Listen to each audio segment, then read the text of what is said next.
Hey everyone, it's Colin. How's it going? Bootleg or clone video game consoles are nothing new, and often their quality or playability pales in comparison to the real thing. But occasionally one will come along that has the potential to be even better than the original. This handheld is one of these. Let's take a look at the Feng GB Boy Color.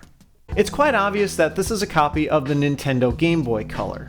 It's got the same form factor and largely the same design, with a few small differences. It's slightly wider and slightly taller, but you don't really notice it. And at first glance, it's even got the same functionality, though looks can be deceiving. We'll come back to that in a little bit.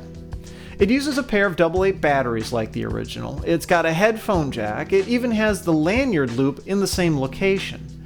The front and back housing don't fit together quite as neatly, which means it can be a little sharp around the seams, but the rest of the build quality is surprisingly high.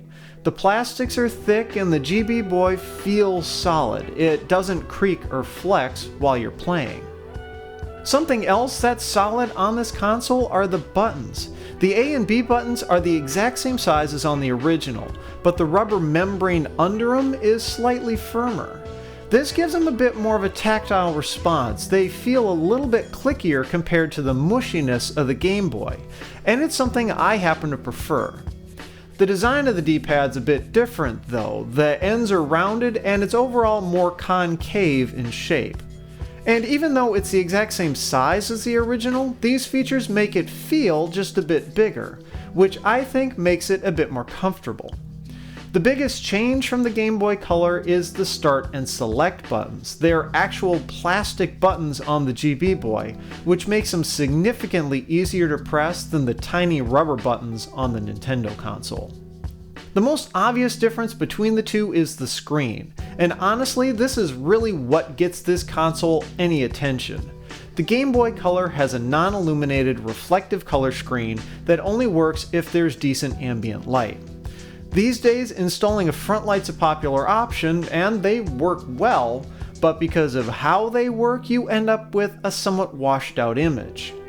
The GB Boy completely gets around these problems because it's got a modern, backlit screen.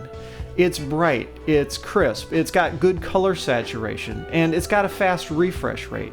Games simply look awesome on this screen. There's a catch though. The screen in the GB Boy is the same size as the Game Boy Colors, about 60 centimeters measured diagonally, but it's not the same aspect ratio. It's shorter and wider than the original, and the console stretches games out to fill the screen. It's like watching an old TV show on a new widescreen display. It may not be quite noticeable at first, but eventually you start to realize Mario looks a bit fatter than he usually is. There's another quirk to this console too, and it's the selection of built-in games. The list will pop up if you turn the GB Boy on without a cartridge installed. The main screen proclaims 188 in 1, but this is complete BS. There are only 66 unique games, they just happen to be listed multiple times. There are some well-known titles here, like Contra, Super Mario Land, Donkey Kong, and Tetris, but even though this is a clone of the Game Boy Color, all the games seem to be ROMs of original Game Boy games. The console will try to add color just like the real one does, but I'm left feeling like the built-in games are really more of a gimmick than anything else. What's also a gimmick is that infrared window on the top of the console. The actual infrared transmitter and receiver aren't even in the system. You can tell by looking right through the back housing. It's pretty clear that the window was only included just to make the console look more authentic. The final consideration is where to actually buy one of these. Occasionally they'll pop up on eBay or Amazon, but the most consistent place I've found to order one is AliExpress. Sadly, AliExpress doesn't exactly have the best track record when it comes to customer satisfaction. I've even heard some people refer to it as being closer to gambling than e-commerce. Well, I think that's a bit of a stretch. I ordered mine from AliExpress and it showed up just fine, though I do think it's worth doing your homework on the particular seller who's offering the version you want.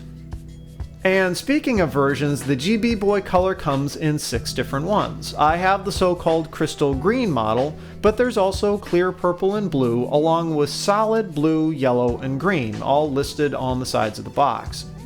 The box is a bit misleading too, showing the screen as much bigger than it actually is, though at least it does list the correct number of built-in games. So really, this console is 2 steps forward and 1 back. The size, the weight, the handling, the buttons, they're all better than they really should be for a cheap clone console like this. And it is cheap too, going for around $30 US with shipping from China. What you need to decide on your own is whether the compromises in the GB Boy color, the screen aspect ratio, the gimmicky built-in games, the process of even buying one, are small enough for the console to still be worth it. If you liked the video, I'd appreciate a thumbs up.